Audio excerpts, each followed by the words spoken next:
Hey guys, welcome back to the channel. If you are new here, thanks for stopping by to check it out today. So today it is July 14th, 2020, and here in BC, the government has been easing off a little bit on some of the restrictions that we've had surrounding COVID and the whole pandemic situation. People just want to start getting out and enjoying summer a little bit before it's completely gone. But obviously there still are some restrictions in place. They are encouraging people to stay close to home as much as possible, keep your gatherings small and all that sort of stuff. So for today's video, I am dropping a top 10 list of some awesome water destinations to check out in BC this season. Every place on this list I have been to personally at one time or another, so I can vouch for them. Every one of them is a really great little place and they're all scattered throughout the province of BC. If you are born and raised here in BC, surely you have heard of every place on this list and probably been to most, if not all of them.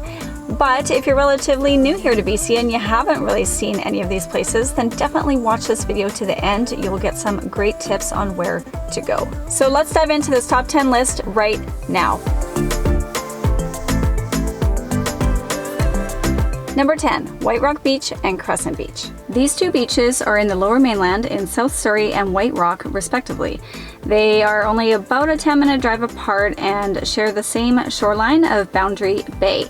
Now, although they are close together, they are two very different beaches.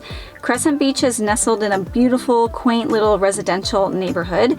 It does have a pier that is popular with many to jump off of for a dip in the ocean. It also has a beautiful walking trail that runs between the ocean and the gorgeous beach homes along the water there. There's a large grassy area for picnics and a few restaurants and cafes nearby, but it is largely a more quiet residential area. If you're looking for a beach with a more laid-back, slow-paced vibe and free parking, this is the one to go to. White Rock Beach, on the other hand, is a large hub of activity. It lies along Marine Drive, which is full of restaurants, cafes, shops, and more. Keep in mind, though, that parking here is definitely not free. It is paid parking.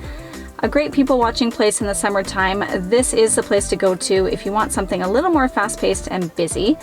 It's got the beloved White Rock Pier, which has been a famous landmark there since 1914 and boasts the title of being the longest pier in all of Canada. There is a train crossing that runs between Marine Drive and the beach itself, so just beware of trains blaring through the area a few times per day. When the tide is out, the beach area is huge and offers some incredible wide open spaces, perfect for social distancing right now. I personally love taking my kids to this one in low tide and let them run completely wild on the beach without worry, and they have an absolute blast. So if you enjoy the hustle and bustle of a busy beach on a summer day, then White Rock Beach is the one to check out here. Number 9, KALAMALKA Lake. This is the first of 3 Okanagan lakes on this list. KALAMALKA Lake is an absolutely beautiful, beautiful lake. Its most amazing attribute is its color, which is a gorgeous turquoise green shade, which draws so many visitors just for this alone. It's about 4 kilometers south of the city of Vernon and runs almost parallel to the largest one in the area, which is Okanagan Lake. Referred to by many as simply Kal Lake, this one is a really popular one, not only for hanging out at the water, but also for hiking, biking, and checking out the various landscapes the surrounding area has to offer. Special note on this one, if you have a dog, they are welcome to come visit the Pet Beach portion, which is a stony beach area that sits between Cosin Bay and Juniper Bay. Number 8, Okanagan Lake. This is the mother of all lakes in the Okanagan. It's the largest lake in the region that runs all the way from Vernon down to Penticton. It's probably the most famous for the legendary lake monster said to inhabit this lake, called the Ogopogo, believed to be a large serpent of sorts. There have been many supposed sightings of this creature over many years, but no solid proof really of its existence. But this hasn't deterred people from venturing into this lake every summer, whether it be on a paddleboard, a sailboat, kayak, canoe, charter boat, jet ski, whatever. It's the ultimate summer destination of the Okanagan for many of the younger crowds that are really wanting to have some fun, be social, and play in the water, as well as families too, looking for that perfect beach to spend the day at with their kids, which, by the way, there are over 30 to choose from. If you prefer to take a scenic lake drive through the region, then hit Highway 97 from Kelowna all the way down south to Penticton for some absolutely amazing lake views alongside the entire highway. This entire region is an absolute must to check out. Number 7, the Penticton Channel and SKAHA Lake. If you have not done the float down the channel in Penticton, you are missing out, you guys. This is a hugely popular summer pastime in the Okanagan area and should definitely be added to your list of things to check out. Floaters begin at the top of the channel using an inflatable and float their way down towards the end. Now, the channel is 7 kilometers long and can take anywhere from 2.5 to 3 hours to get to the end point, which is at the top of SKAHA Lake. But there is a midway exit point if you'd like a shorter float time, making it only about an hour to an hour and a half to complete. There is a company there by the name of COYOTE Cruises that offers inner tube rentals, and a shuttle ride back to the launching point is available.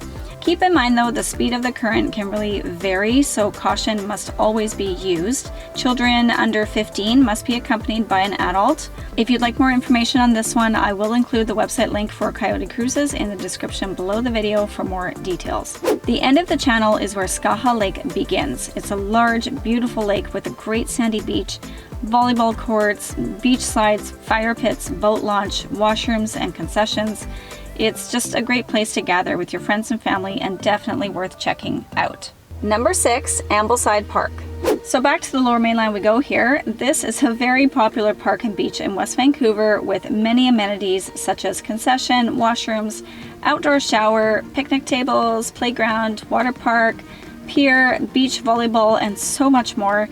It offers stunning views of the Lionsgate Bridge, Stanley Park, Brevard Inlet, and beyond.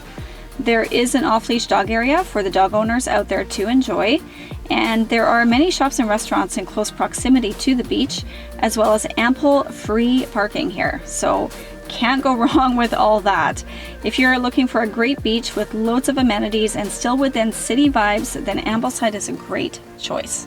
Number 5, Gabriola Island. Over to Vancouver Island now. Gabriola Island is the northernmost island in the Southern Gulf Island chain. It's a really cute, small little island about a 20-minute ferry ride over from Nanaimo. There are over 30 public beach access points, which is more than any other Gulf island. It's been noted that there has been some bioluminescence activity in the waters there at night. Now, I personally have not seen this, but would love to, and if anyone out there has actually seen this, please let me know in the comments below. It's a very small community feel with both paved and dirt roads and free roaming wildlife and a great art scene. A must-see here is the island's most well-known natural wonder called the Malaspina Galleries, which is a large, amazing sandstone formation along the water near the ferry terminal. It almost resembles a large rip curl of sorts, and it is a sight to be seen, you guys. It is absolutely beautiful. If you're after a total small-town, community-oriented coastal experience, then Gabriola is a great little place to plan a visit to. Number 4, SECHELT. SECHELT is a part of the beautiful Sunshine Coast region along the Sunshine Coast Highway. To get there, you take a 40-minute ferry ride from Horseshoe Bay in West Vancouver, and then once docking over at Hopkins Landing, drive another 25 minutes or so down to SECHELT. The main attraction for me personally over there is Davis Bay, which is only about 5 minutes away from the heart of SECHELT. When the tide is out there, the beach is very large and wide open and is absolutely gorgeous. It is just so clean and the water is crystal clear and surprisingly warm. It's just a really cool place to bring the kids and spend an afternoon. There is a washroom facility, but that's about it. There are no concession stands or anything of the sort. So just remember to bring your drinks and snacks to keep you going for the day while you're there. When you're done there, continue driving all along the Sunshine Coast Highway for some more beautiful views and exploration of the region. Another nice little place to check out there is Burnett Falls. It's a super easy hike in and out to go check out a really nice little waterfall.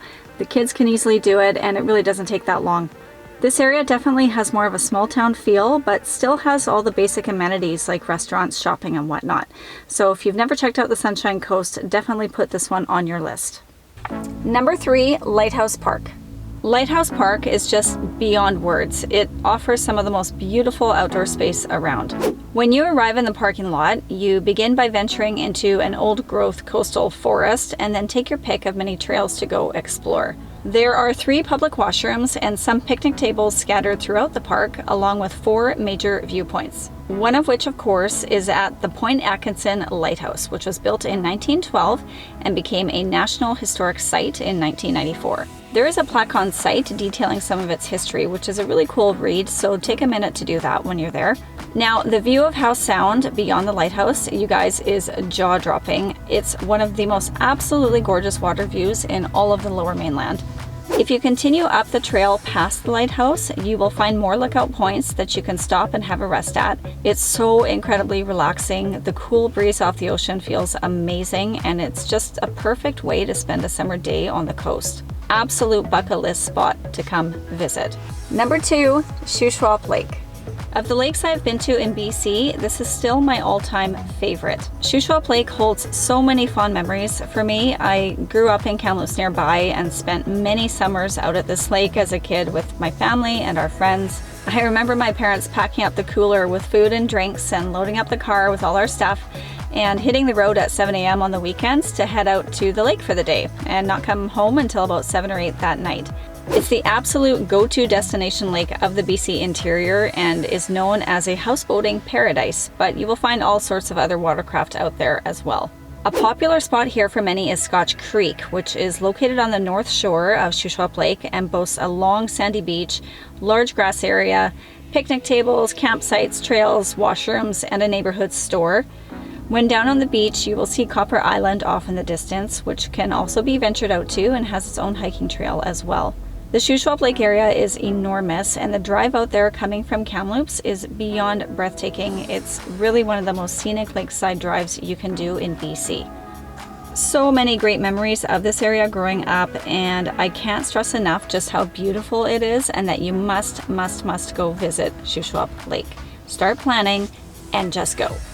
And last but not least, you guys, number 1 on my list is UCLUELET and TOFINO. Hands down, my favorite BC West Coast destination, you guys. If you have not ventured out to this area and can only do one trip this summer, I highly recommend coming here. There are not enough words to describe the sheer beauty of this area. TOFINO and UCLUELET are located about 30 minutes apart within the Pacific Rim National Park area. TOFINO boasts a bit more of the fame and glory of the region as being the holder of more upscale accommodations with direct oceanfront access and grand beaches. But because of that, prices are a little higher overall in TOFINO for resorts, dining and shopping than its slightly cheaper counterpart. It has some stellar sandy beaches, rocky cliffs, and picture-perfect viewpoints for those gorgeous West Coast ocean views. Now, I have been to TOFINO twice, and both times were during the storm season, which is typically from October through March, so I can't quite vouch for what TOFINO is like during the summertime exactly, but I can tell you that if you really want the true West Coast storm watching experience, then maybe hold off on going here until storm season. Trust me, it is well worth the wait. The waves you will see here during this time are unlike anything else you will see. It is incredible. UCLUELET is referred to as Yuki by the locals and is more of a blue-collar town with a more quiet, laid-back vibe, but still has some nice accommodations with a slightly cheaper price tag than TOFINO. It does have bragging rights, however, for the Wild Pacific Trail, a 9-kilometer trail network that overlooks the Pacific Ocean.